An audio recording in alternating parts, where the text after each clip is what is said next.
Muito bem, gente. Então, estamos mais uma vez reunidos para dar continuidade ao nosso estudo. Hoje nós estamos focando então no item 16, afetividade perturbada.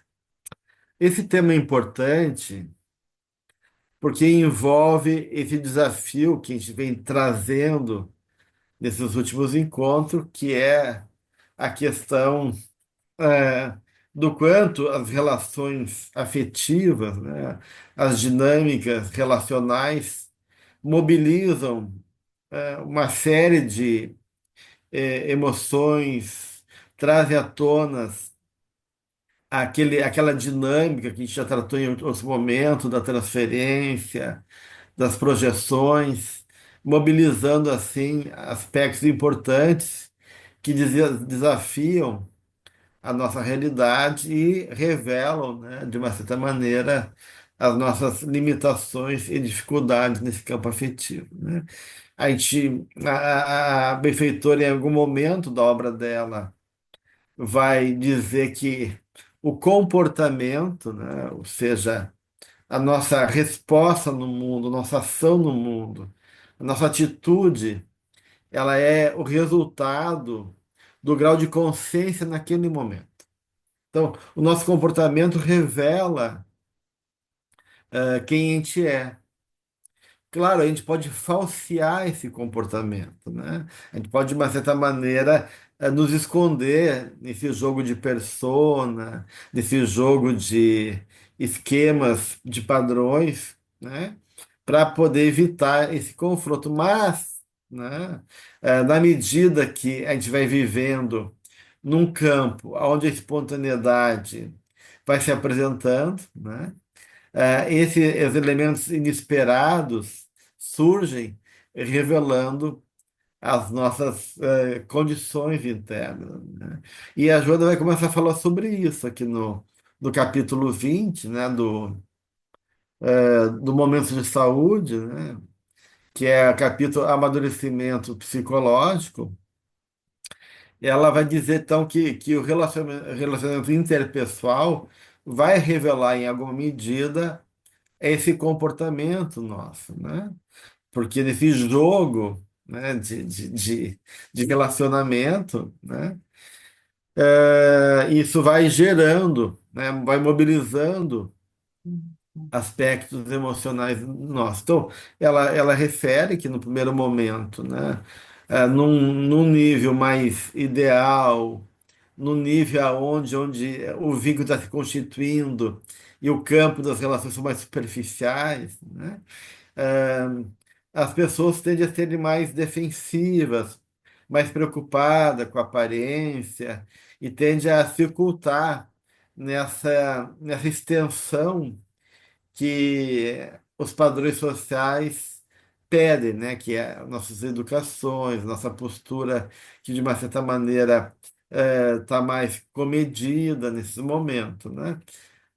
E aí diz a benfeitora que na medida que a gente vai se relacionando, né, a gente vai estreitando os vínculos, há um certo relaxamento emocional. Claro, a gente vai se acostumando um com o outro, a gente vai se mostrando um pouquinho mais, a gente vai enfrentando e aprofundando os vínculos em situações que vão se, se apresentando como relações, afetos novos, que vão representando novas facetas também da nossa natureza, né? E que isso tende, então, em algum momento, eh, revelar muito daquilo que a gente é, né? Então, é natural, né? Por isso que muitas vezes, no campo familiar, a gente acaba sendo mais verdadeiro, com menos paciência, menos tolerância, com mais exigência, com mais reatividade, porque o vínculo familiar, de uma certa maneira, autoriza a gente, pelo afeto que está ali comprometido, né, um afeto que já está constituído, a se permitir, então, a se mostrar de maneira mais inteira, né?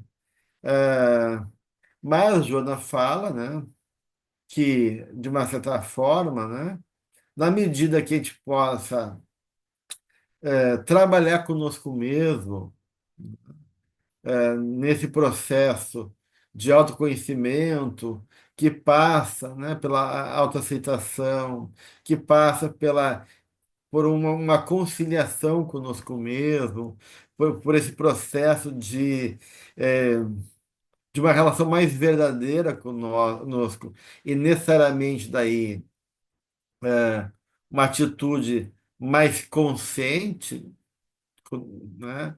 E aí, consequentemente, também com mais interesse da nossa parte, né? A gente consegue ter um relacionamento mais maduro, né?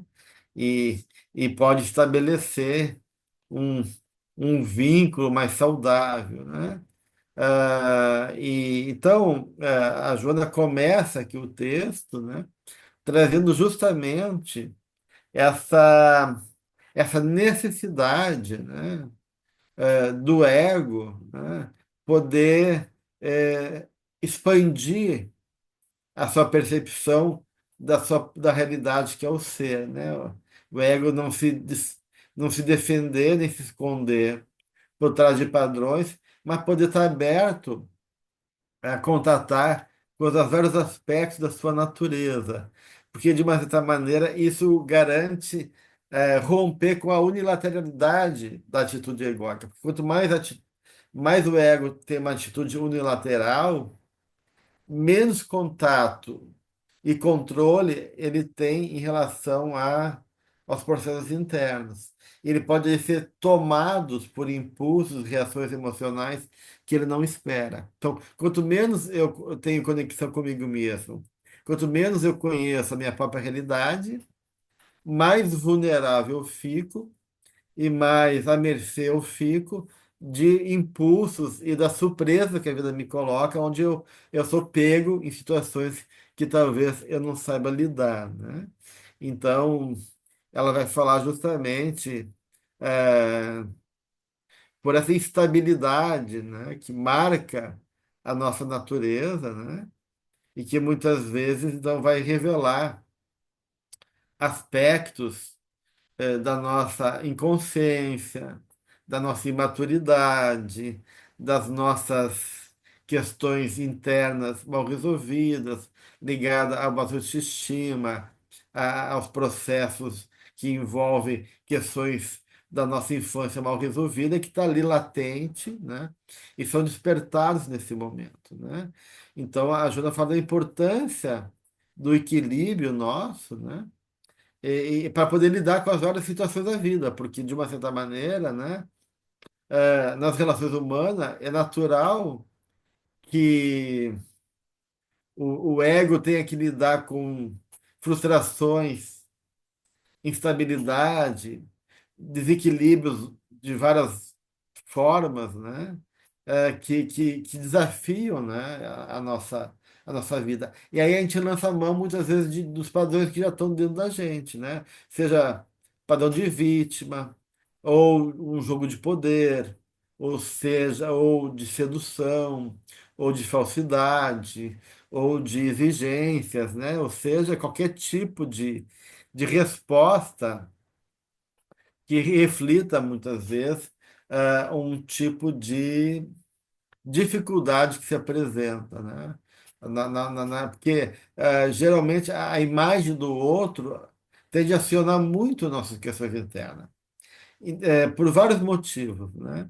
Pela autoridade que o outro tem, muitas vezes, pelo papel que ele ocupa, né? Mesmo ele sendo também um ser humano com dificuldade e com suas limitações, mas aquele papel, aquela autoridade mobiliza, né? Seja por questões do funcionamento do outro, que toca em questões minhas mal resolvidas, seja por características emocionais dos outros, que eu associo a questões também internas minhas, e eu conecto com emoções que estão ali vivas e não trabalhadas, né?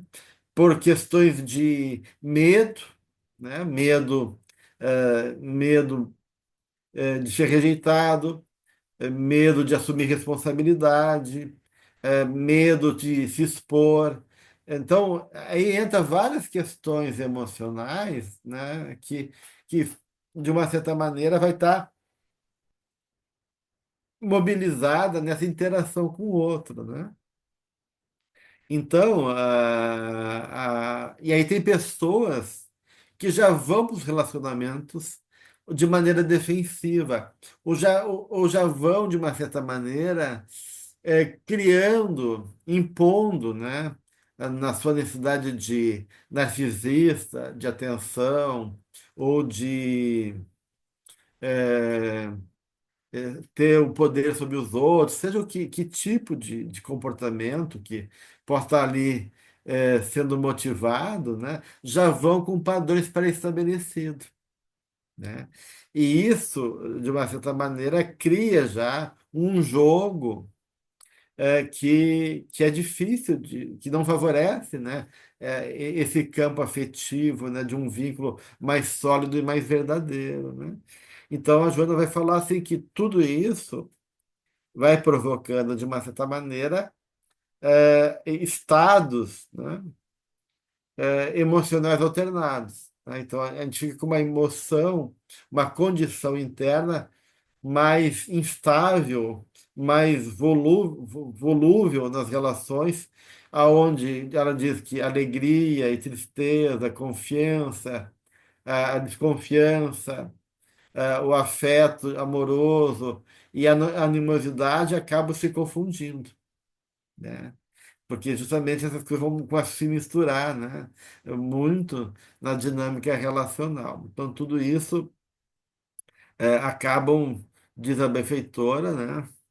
É, sendo fruto, né? De, do nossos processos internos não trabalhados que geram reflexos e desequilibram, então, a nossa afetividade, né? Então, aí ela tem duas coisas que ela vai falar a partir disso, né? Uma é a questão de como tu se deixa afetar pelo mundo, né? Até porque muitas vezes o teu movimento, mesmo que inconsciente, às vezes não é claro para a gente, é buscando segurança, domínio e evitar conflito, né? Então tu já vai, como eu falei para vocês, meio defensivo nas relações, né? Mas e aí tu já vai preocupado muito com o outro, né? Quanto mais tu sai de ti para poder dar conta do outro, seja por que motivo for, né? É, mais tu dá um poder para o outro, né? E mais daí a atitude do outro vai te afetar, porque tu tá colocando uma energia e centrando, né? Centrando o outro no vínculo relacional que tu está estabelecendo. Então, de uma certa maneira, é, isso vai te afetar muito, né? Então, a gente vê as pessoas, muitas vezes, né? Ou que já vão muito preocupada, né? Porque já fazem uma fantasia em relação ao outro. Ah, vou ter que falar em tal lugar. Aí a pessoa se enche de exigências e preocupações, né?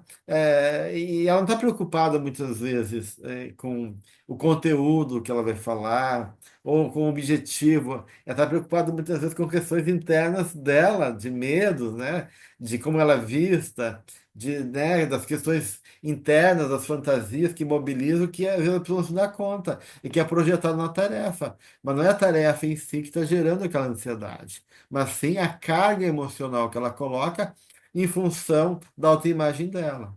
Então, tudo isso tá em jogo aí, né, gente? Então, a Joana fala, né, que, de um lado, né, a gente não pode se perturbar pela presença do outro, né? Ainda mais quando o outro é muito reativo, porque a gente vai enfrentar pessoas que são ou estúpidas, ou de uma certa maneira provocativas, ou que nos ignoram, né? Tem de tudo nesse mundo. Então, ou mal-humoradas, ou muito azedas, ou muito críticas, né? Então, Joana fala assim que não pode se ocupar do outro, né? Tu tem que ficar focado no objetivo. Se o meu objetivo ali é trabalhar tal assunto, esse é meu foco. Não importa se o outro está azedo ou incomodado ou querendo uma atenção exagerada. Tu né? Então essa objetividade é importante, né? E também diz, Joana, que a gente também tem que evitar então ser também tão reativa quanto o outro, porque é automático isso na gente, né, gente? A gente não pensa, né? Se aquilo passa por ti, aquilo já aciona alguma coisa em ti, uma coisa ruim, e aí a gente tende a ser também muito reativo na forma de lidar com o outro.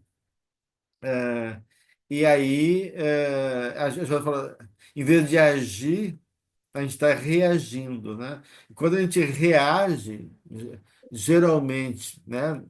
A gente pode dizer que sempre, né? Mas geralmente, quando a gente reage, de uma certa maneira, tu tá movido por impulsos automáticos.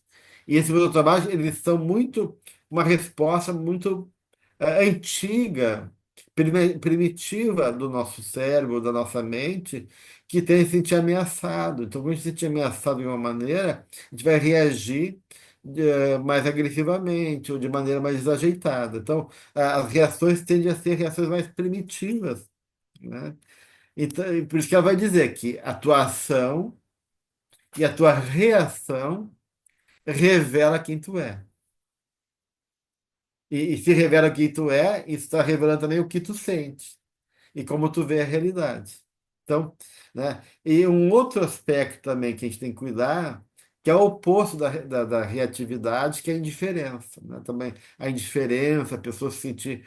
Então, ou tu se deixa afetar muito pelo outro, ou tu se torna indiferente ao outro, né? Meio que desumanizando os vínculos afetivos, não tendo afeto, não tendo consideração e tratando os outros de maneira como se eles não tivessem valor e importância. Então, a indiferença também é um outro lado da moeda, que também fala de uma perturbação afetiva da nossa parte. Então, nem reatividade emocional, nem indiferença, né?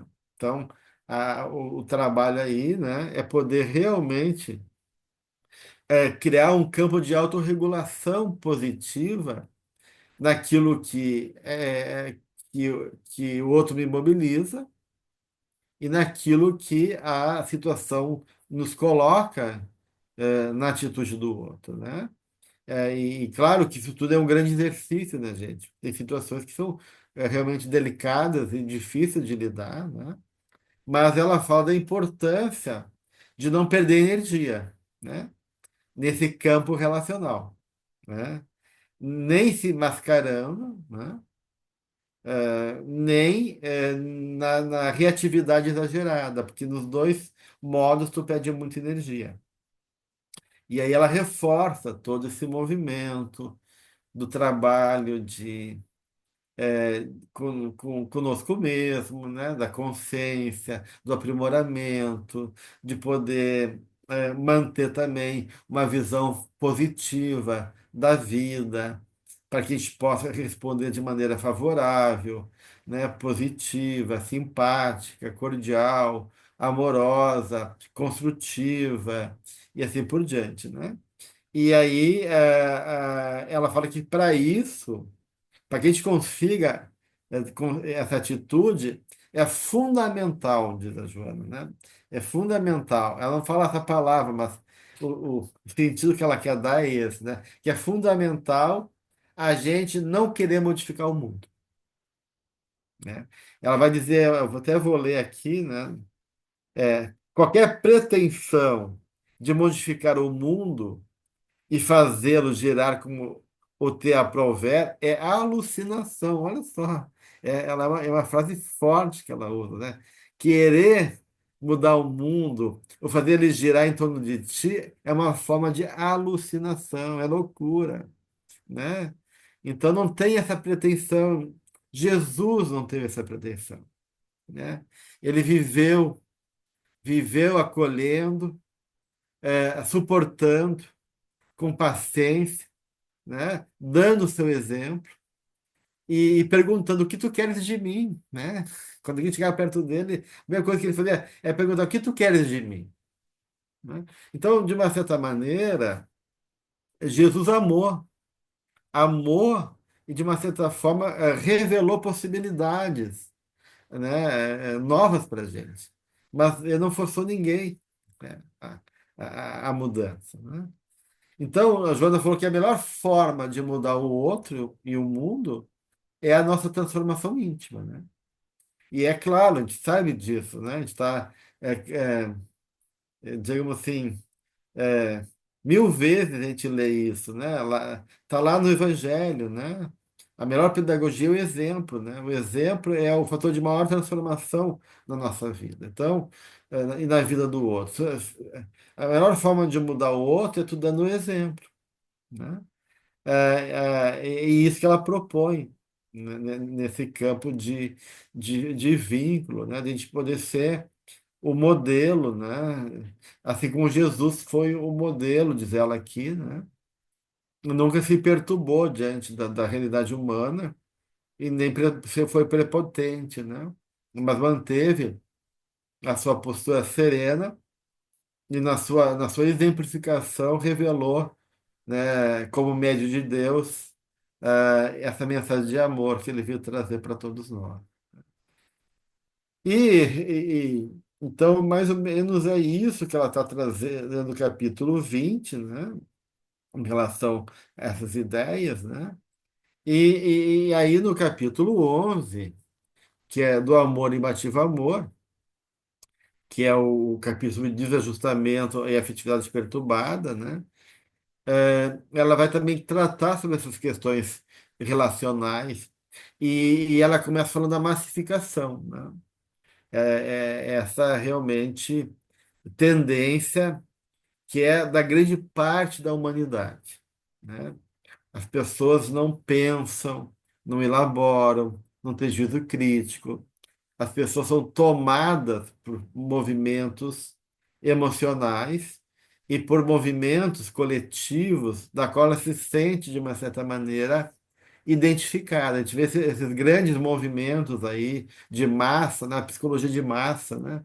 Ela fala do consumismo, o excesso de culto ao corpo, os times de futebol que acabam criando guerras, né? Em nome do confronto entre as torcidas, os movimentos de massa da política, né? Que hoje em dia também é muito comum, né? Então a gente vê as pessoas se misturando e assumindo um lugar que não é ela, é um discurso pronto, é uma torcida, é uma fé cega, né? Não orientada, não trabalhada, e as pessoas acabam sendo tomadas, né? Aqui no Brasil, ou aqui em Porto Alegre, né? Semana passada, dois torcedores do mesmo time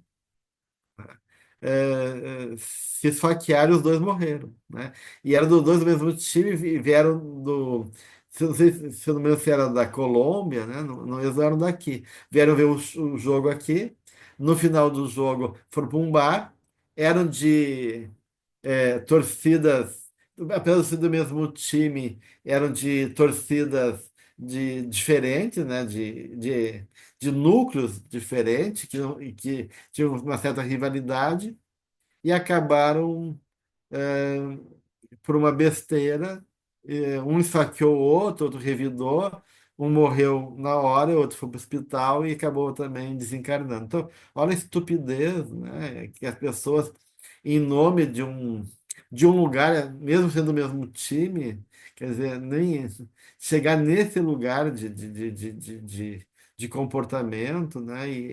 Então, a gente vê as pessoas realmente tomadas por uma falta, né, de consciência, uma falta de discernimento, por um estado que é um estado delirante, né, que é a partir de uma imagem, né, elas ficam condicionadas nesse jogo coletivo, né, e acabam, de uma certa maneira, se perdendo nesse drama, né? Então, é uma pena, né? Então, ela fala que esse tipo de pessoa, né, que age dessa maneira pela psicologia de massa, elas enfrentam a realidade de fora para dentro. Ou seja, o que predomina são os padrões coletivos, o movimento contínuo. E realmente, como é um processo muito superficial, são estruturas emocionais mais infantis, com pouca consistência, né? E que buscam, nessa identificação com a imagem coletiva, o reconhecimento a, a partir de um tipo de satisfação muito também imediato e provisório. Então, a Jona fala que são pessoas psicologicamente frágeis, tímidas, ou que carregam conflitos que não foram trabalhados e que buscam ficar bem com o coletivo como uma forma de poder ser aceito ou não enfrentar o conflito, ou de uma certa maneira é, afirmar sua identidade a partir do outro. Então, ela comenta que são pessoas que não têm coragem de assumir a sua própria realidade, né?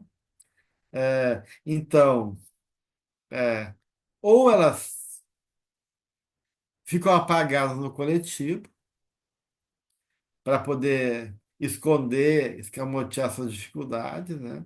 Ninguém mexe com elas, né? Ou ao contrário, né? Tem umas que querem chamar a atenção do mundo através de caricaturas também, de imagens que elas assumem como uma forma de provocar, né, a atenção e escandalizar de uma certa maneira, né? Então, tudo isso, né, a Joana está falando que são resultado de pessoas afetivamente perturbadas, né? Então, a massificação não deixa de ser uma forma de alienação, de mascaramento, né? E de recusa de ser responsável, de amadurecer e de assumir por conta e risco a sua caminhada, né? Mas ela diz que isso chega um momento que não pode ser mantido, né?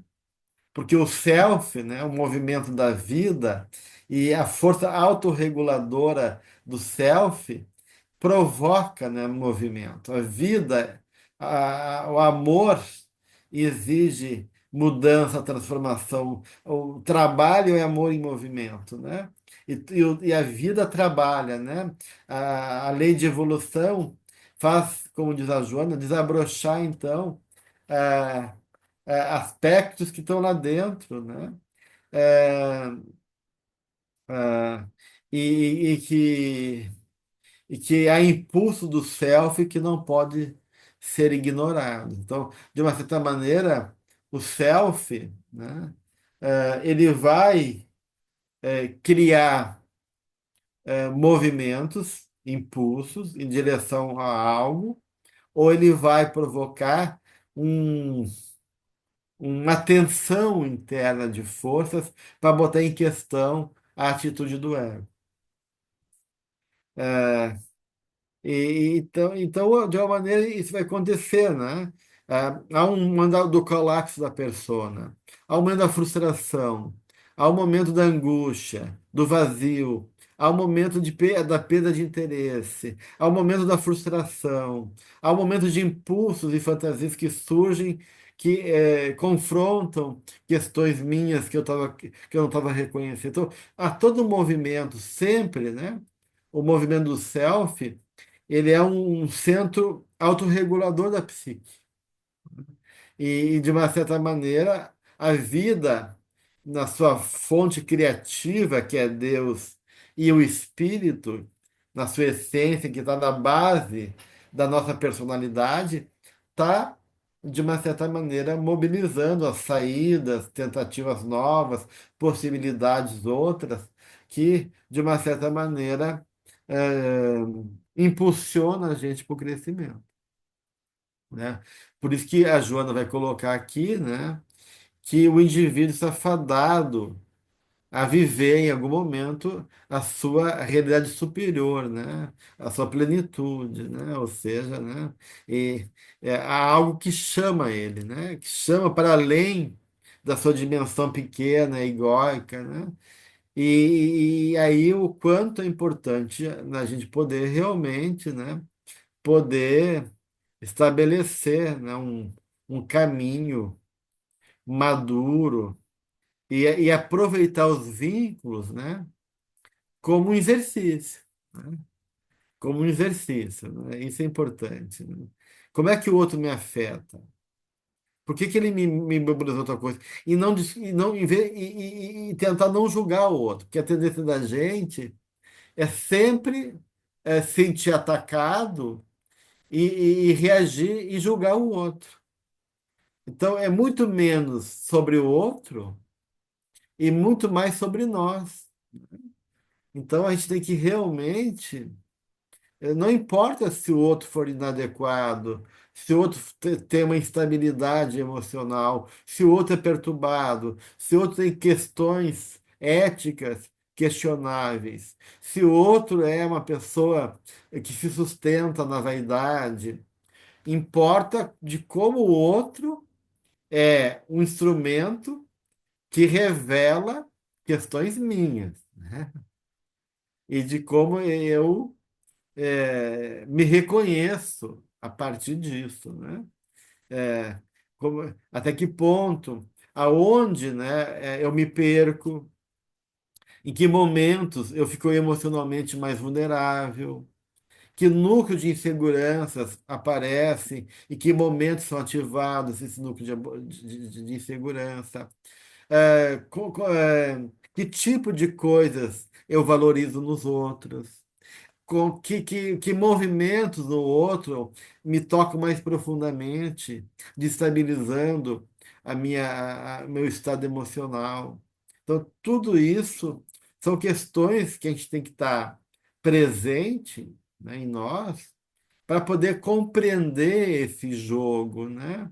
E poder lidar, né, com as várias partes da gente, se é uma criança ferida, se é um serzinho lá vitimizado, se é uma parte minha desamparada, né, ou uma ansiedade, né, por carência, né?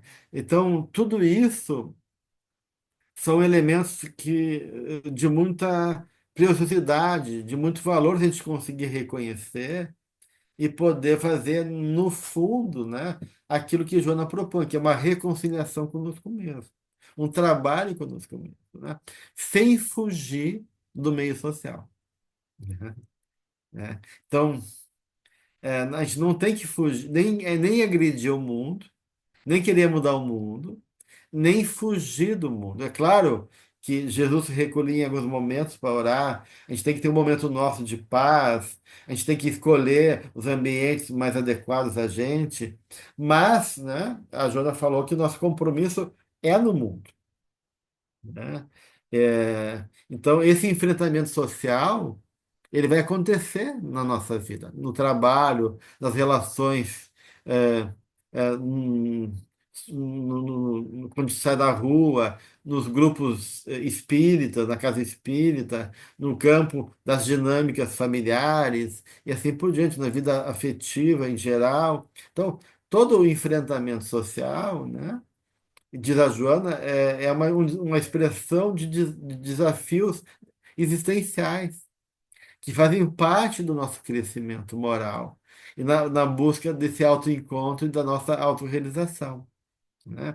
Então, por mais leviano, diz a Joana de Anjos, seja o ambiente, se aquilo é necessário, a gente não pode fugir, né? Nem agredi-lo com indiferença, nem se deixar afetar por aquele ambiente, nem se colocar num pedestal de falsa superioridade, diz a benfeitora, né?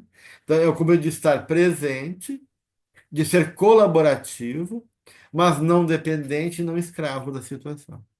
É um desafio aí grande, né? Não é uma coisa tão fácil assim para gente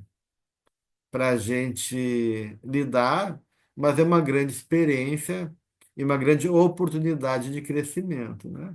Então, e para a gente poder fazer isso, a gente tem que estar em harmonia conosco mesmo. Então, a Jona fala da importância desse trabalho com o nosso próprio mundo inteiro. Como é que eu vou lidar com as pessoas de fora se eu não sei lidar com o povo aqui dentro? Então, não tem como, né, gente? Então, porque tem um monte de gente aqui dentro, né? Então, primeiro eu tenho que lidar com esse pessoal todo que passeia dentro de mim, né, e se movimenta e harmonizar, né, para após conseguir, então, lidar também com o povo de fora. Então, tudo isso é importante a gente considerar nessa dinâmica, né, relacional. Então, são coisas que a Joana, até porque ela vai dizer que a gente não tem como fugir da dimensão afetiva, as coisas nos afetam, a gente sente coisas, né? Eu posso dizer, eu não quero sentir nada, né? Mas isso é impossível, né? A gente vai sentir, né? A gente vai sentir, a gente vai ter sentir necessidade, a gente vai ter simpatia para alguns, a gente vai ter antipatia para os outros, a gente vai querer ser amado, a gente vai querer ter prazer e alegria nos vínculos, né? A afetividade é algo fundamental na vida de todos nós, né?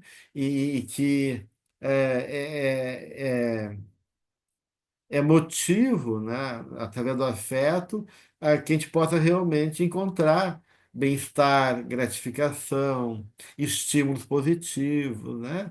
Tudo isso faz parte do campo afetivo, né? Não que a gente vai poder ter em todas as relações um vínculo de intimidade e de amizade, porque isso é um processo que se conquista, né? É, mas, em qualquer vínculo, diz a Joana, mesmo que não consciente, mesmo que internamente, a gente busca uma compensação de bem-estar, né? Porque é natural, né, que a gente queira ser aceito, queira ser amado, né? E queira realmente. A gente precisa do outro. Ninguém faz nada sozinho nessa vida. Então, a afetividade, diz a benfeitora, é inerente a todo ser humano, né? Não tem como dissociar, né? É uma coisa. Os animais também estão presentes, ela fala, né? No sentido de proteção, a prole, quer dizer, né? A gente vê que, de uma certa maneira, que cuidar e ser cuidado, né? É parte dessa exercício de maturidade da humanidade, né? Que a gente possa realmente reconhecer que, em muitos aspectos, a gente depende dos outros, e em outros aspectos, o outro depende da gente, né?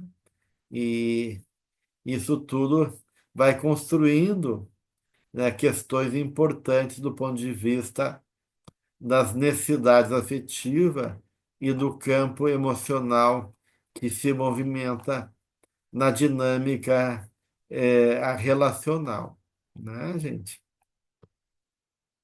É, é, temos ainda alguns capítulos que a gente não se ocupou hoje. Vocês querem continuar com o mesmo tema no próximo encontro?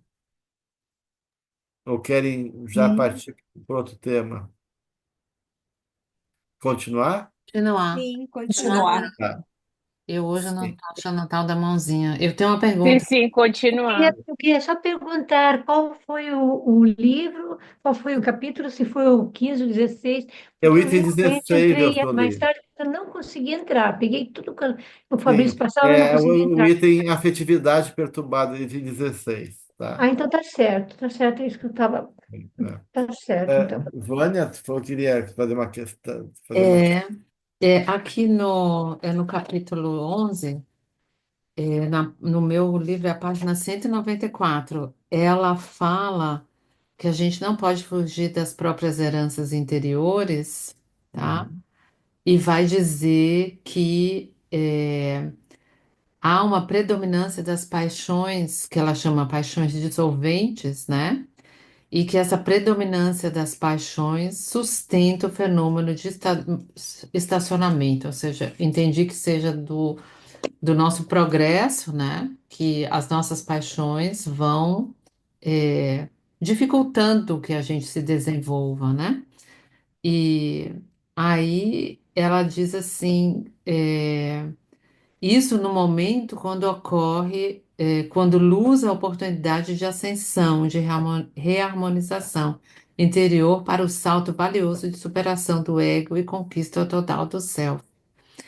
Só que quando ela chega no parágrafo depois, ela diz que quando isso acontece, imagino que seja a conquista total do self, há, ocorre a percepção de valores metafísicos e parapsicológicos, mediúnicos e espirituais, abarca o campo emocional e agiganta-se a capacidade de entendimento da existência corporal, proporcionando a vigência do ser ideal que se libertou das torpezas morais e dos tormentos emocionais daqueles derivados. Então, eu não sei se eu entendi direito. Se ela diz no primeiro parágrafo que como a gente não pode fugir dos nossos próprios aspectos, né, anteriores, quando há, nesse caso, uma predominância das paixões, então aquilo nos dificulta o progresso, né, interno de desenvolvimento. É isso?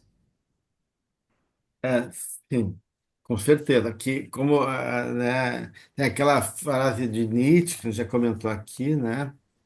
Procuravas o pior e encontraste a ti mesmo.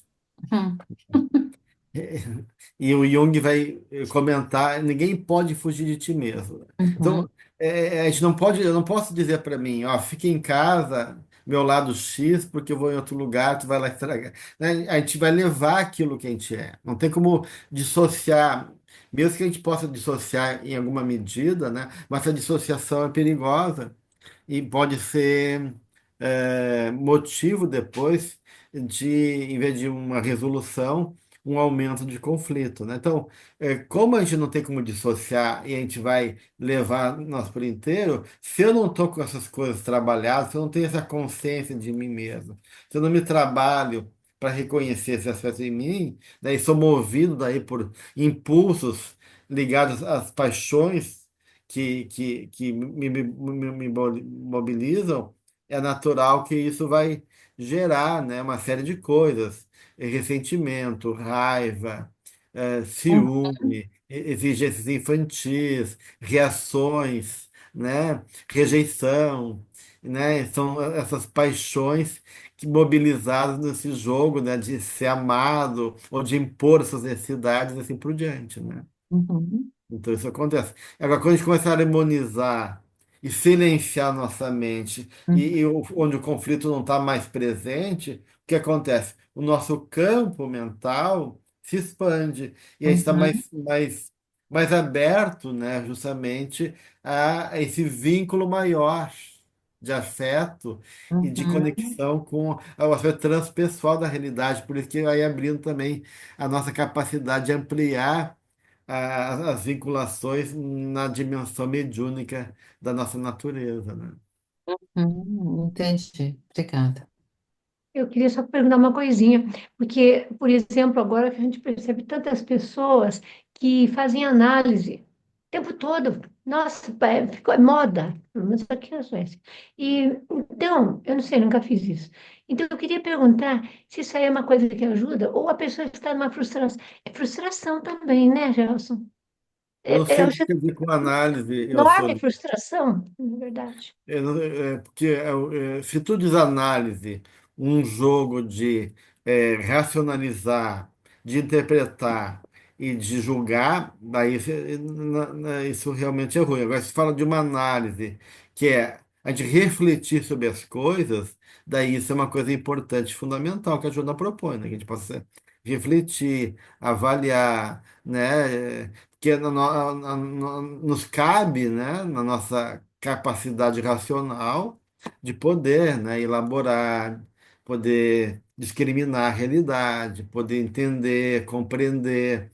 Isso é uma coisa importante.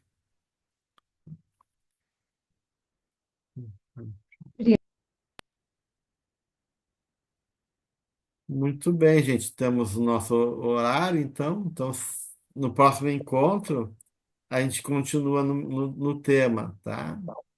Dia 5 de maio.